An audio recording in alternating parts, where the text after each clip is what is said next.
Qu'on parle à présent de cette affaire qui évidemment nous a tous marqués.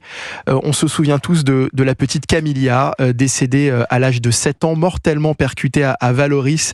C'était l'été dernier par un motard qui faisait une roue arrière. 6 mois après, le papa de Camilla a accepté de témoigner sur Europe 1. Il est en direct avec nous. Slim Oussaya, bonjour, merci d'être en direct avec nous sur Europe 1. Bonjour, merci à vous. Merci à vous d'avoir accepté notre invitation. Ma première question, si je peux vous la poser aujourd'hui, 6 mois après le drame terrible qui a frappé votre fille et votre famille, comment allez-vous? Comment va votre famille? Et dans quel état d'esprit est-ce que vous êtes aujourd'hui?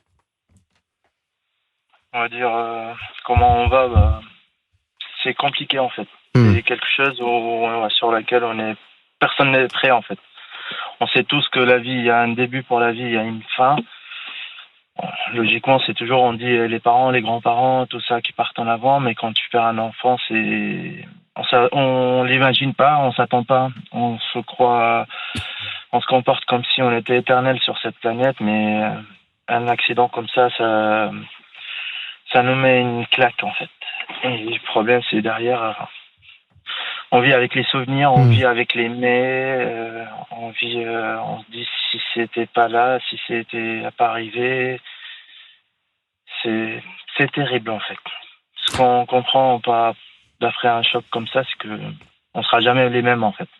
Évidemment, parce qu'évidemment il n'y a rien de pire que de perdre un enfant et le drame qui a touché votre fille, la petite Camilla, a marqué, a touché toute la France. On s'en souvient tous, hein, c'était le 29 août dernier. On est à 6 mois donc de ce drame. Où en est l'enquête aujourd'hui, Slim? On est à 6 mois de ce malheureux drame. Et après 6 mois, on reçoit toujours des messages, des appels de personnes de tout genre en France pour prendre de nos nouvelles, de nous soutenir. Donc, je voulais les remercier tous. C'est compliqué. Où on est au même endroit. Nous, on n'a pas de nouvelles. Donc, il y a une enquête en cours. Je sais pas. On parle pas d'une affaire de stupéfiants. On parle pas de grand banditisme. On parle pas de une cinquantaine de personnes à interpeller. Oui, c'est-à-dire qu'il y a une enquête en cours, mais bon, la personne qui a causé ce drame, on la connaît.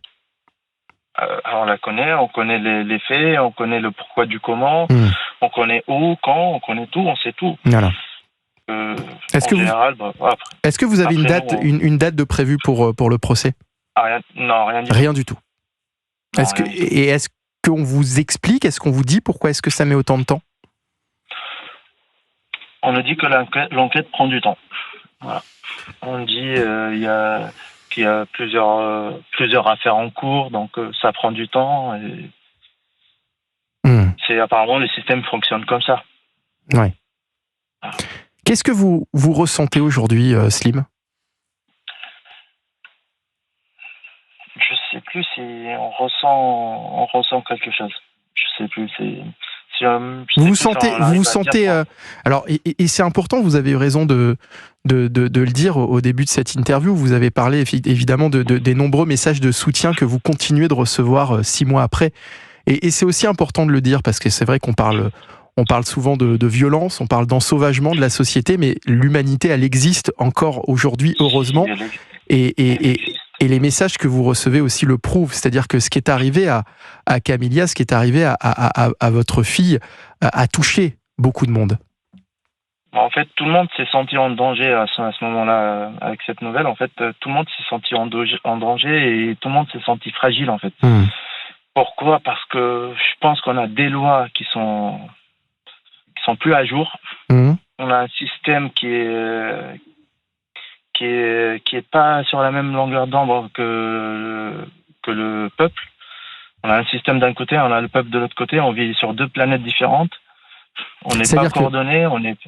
Vous nous dites que finalement, cette affaire, elle a touché les Français, Mais de l'autre côté, eh bien, il y a les pouvoirs publics finalement qui prennent en charge votre affaire et le dossier, mais malheureusement, vous vous sentez un peu abandonné en fait. C'est ce que vous nous dites.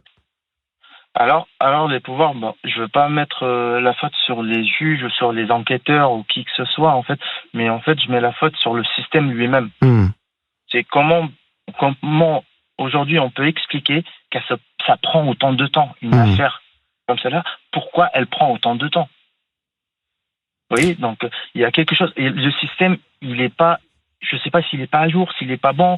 Il y a un problème quelque part. Ça vous met en colère, ça vous met en colère? Ça me désespère en fait. Parce que j'ai peur d'être en colère, parce que si on est en colère, on va réagir, et si on réagit à chaud, on va faire des choses qu'on va regretter derrière, et c'est pas l'objectif. L'objectif, c'est pas d'empirer les choses. L'objectif, c'est de rendre la splendeur à cette France en fait. Rendre la France comme elle était. Rendre la joie aux Français. Parce qu'aujourd'hui, on est tous stressés, on est tous déprimés, on vit une période déprimante. On le voit et on le ressent.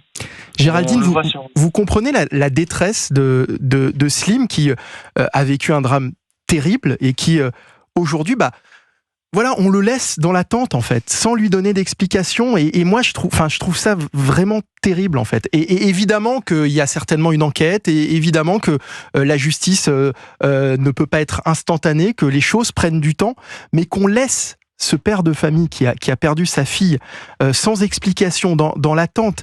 Il y a un manque terrible d'humanité là-dedans. Oui, bonjour Slim. On vous avait reçu sur TPMP, et effectivement déjà à l'époque, on vous avait vu une fois en visio sur le barcode TPMP, vous étiez venu sur le plateau, et déjà je peux vous dire que tout le monde vous avait trouvé absolument incroyable de dignité et de courage, et en plus malgré tout d'apaisement aussi, malgré votre douleur qui est insurmontable, et je pense que ici personne peut se mettre à votre place dans ce que vous devez traverser. Je le souhaite à personne. Évidemment, on peut pas et on ne sait pas. Ce que je voulais savoir, c'est comme vous parlez, évidemment, nous on parle souvent du laxisme de la justice, mais là vous parlez même pas de ça, vous parlez de la lenteur, du fait que c'est interminable. Vous, pour non pas relié, en fait. Oublier, mais pas pour vous apaiser un petit peu, vous voudriez quel style de peine en fait pour celui qui a tué votre fille? En fait, moi, ce que je souhaite, ce que je voudrais, c'est même pas la peine. Mais c'est ça, on n'en est même pas à la peine en fait. Vous aimeriez qu'on vous tienne au courant, qu'on vous explique, qu'on vous accompagne en fait. En fait, ce que j'aimerais bien, c'est que ça change pour que ces gens-là, ce comportement-là, il cesse. Aujourd'hui, on a un comportement qui se dégrade sur les routes en France, une conduite qui devient de plus en plus dangereuse de partout. Mais pas que sur notre secteur, mais partout en France. Pourquoi? Parce que derrière, que vous soyez sous stup, que vous soyez alcoolisé au volant, on sait qu'on n'aura presque rien en fait. Donc la peine doit être exemplaire malgré tout. Ça doit quand même marquer comme une sorte d'exemple. Mais le problème, Géraldine, c'est que c'est l'homicide involontaire de mémoire qui a été retenu. Excusez-moi, homicide involontaire, moi je suis pas d'accord. Je sais que vous n'êtes pas d'accord. Vous avez bien raison, monsieur. Pour moi, un homicide involontaire, je sors. J'applique la loi, j'applique le code de la route, je fais attention, un accident, ça peut arriver. Du moment où j'ai pris... Parce que ma voiture, elle n'accélère pas d'elle-même. On m'a pas ouvert la bouche et on m'a mis de l'alcool dans la bouche. Donc, j'ai pris quelques décisions avant mon accident qui ont causé l'accident. Oui, quand on se met en roue arrière ma fille, par exemple, dans une rue comme celle-ci... Ma fille, elle aurait traversé la route entre les voitures, non pas sur le passage piéton. Aujourd'hui, on ne serait pas là. J'aurais mis la faute sur mon éducation. Mais la question que je voulais vous poser, donc cette qualification est retenue, c'est 7 ans de prison. Bon, et vous dites, c'est pas tant la peine qui... Mais est-ce que vous avez un interlocuteur direct avec le ministère de la Justice? Est-ce que vous avez quelqu'un que vous pouvez appeler en ligne directe, j'ai envie de dire, qui vous tient informé? Et est-ce qu'on vous donne un calendrier? Personne, c'est ça, et c'est bien ça le problème. Parce que les drames passent les uns après les autres, semaine après semaine, plus effroyables les uns que les autres. Il suffirait de pas beaucoup de choses pour que les justiciables aient un interlocuteur direct. Alors, juste une chose, parce que... Allez-y. Quelque chose. Vous pensez que la prison, c'est une solution? Moi, je pense que non. Aujourd'hui, si on arrivait là, parce que là, en fait, même si c'est un délinquant ou un vendeur de drogue, c'est aujourd'hui, on les prend, on les nourrit, on les loge, on les rassemble tous ensemble au même endroit pour derrière, les relâcher. Et rebelote, on repart dans le même système, dans le même cercle vicieux, et c'est qui va payer? C'est les jeunes honnêtes. Donc, aujourd'hui, je pense qu'il manque en France, c'est de devoir remettre le service militaire en France. Moi, je pense que c'est ça la solution. C'est pas la prison la solution. C'est de remettre le service militaire en France. Ça va remettre tout le monde sur les rails. On en parle souvent dans l'émission, ça revient souvent chez les auditeurs. Tous les jours. Effectivement, ça revient souvent. Mais ça, c'est une mesure.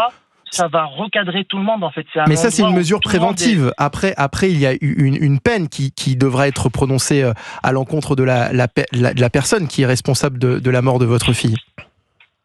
La peine, excusez-moi, on dirait les peines maintenant, on dirait on est dans un marché. Oui, non, mais bien sûr, vous avez raison.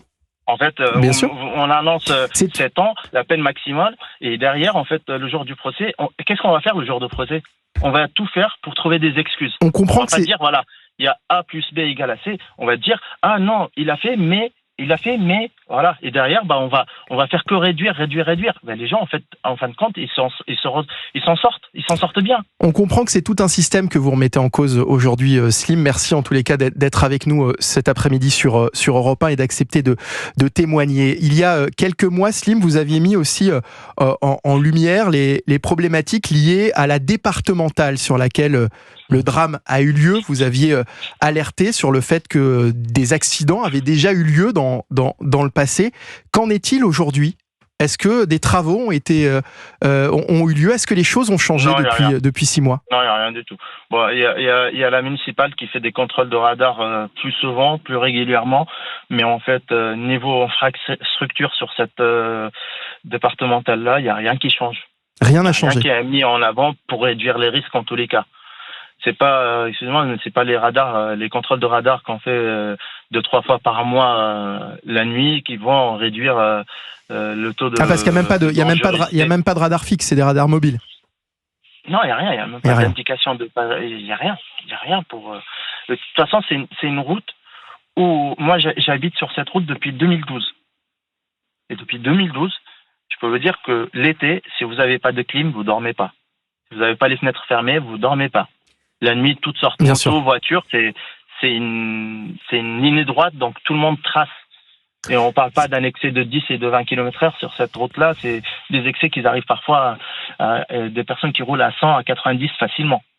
Ce qui est terrible, parce qu'en fait, vous nous dites que finalement rien n'a changé, que pour le moment, vous n'êtes au courant de rien, que vous n'êtes en contact avec personne pour vous donner des informations sur le déroulé de l'enquête, que vous n'avez toujours pas de date de procès. C'était il y a 6 mois ce drame, et pour le moment le motard qui a percuté votre fille, lui, est libre dans l'attente de son procès. Vous avez pris perpète en revanche. Le motard, lui, il est libre aujourd'hui. Comme la plupart d'autres personnes qui ont causé ce genre de drame à des familles, ils sont en liberté, ils continuent leur vie tranquille. Voilà. Gauthier Lebret, qu'est-ce qui fait qu'aujourd'hui, on laisse cette personne, le papa de Camilla, totalement à l'abandon?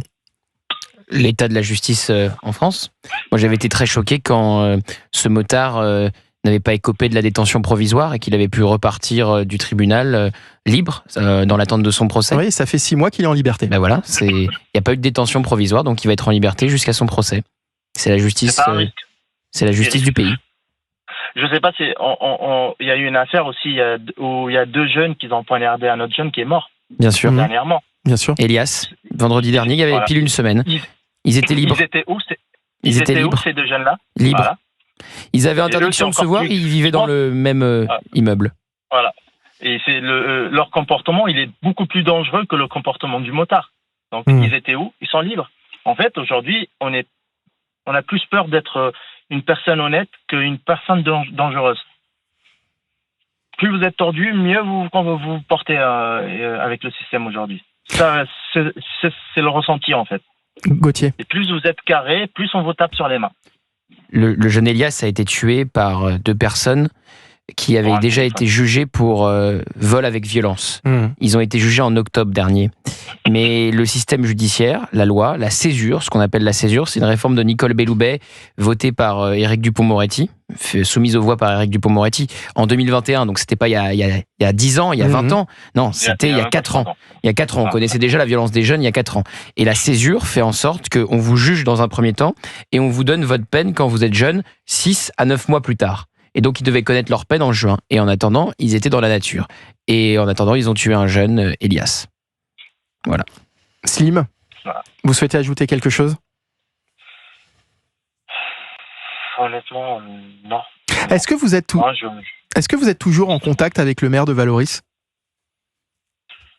Pas forcément, non.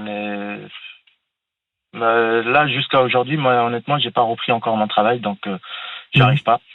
J'ai essayé, donc on a déménagé de Vallauris. J'ai un commerce sur Vallauris, donc je suis obligé de passer de temps en temps. Mais jusqu'à aujourd'hui, j'arrive pas à reprendre mon travail. Et on n'a pas de contact, on n'a pas de nouvelles. Et voilà. Il y a eu, quand c'était chaud sur le moment, tout le monde s'est présenté, tout le monde était là, mais derrière, voilà, c'est une info comme une autre, et on tourne la page et on passe à autre chose. Géraldine Maillet, un dernier mot. Oui, on est dans l'émotion, c'est-à-dire que comme c'est dramatique forcément et que on est tous bouleversés, les politiques réagissent, tout le monde y va de son petit tweet, et puis voilà, un fait divers horrible, tragique, la mort d'une innocente ou d'un innocent en chasse un autre.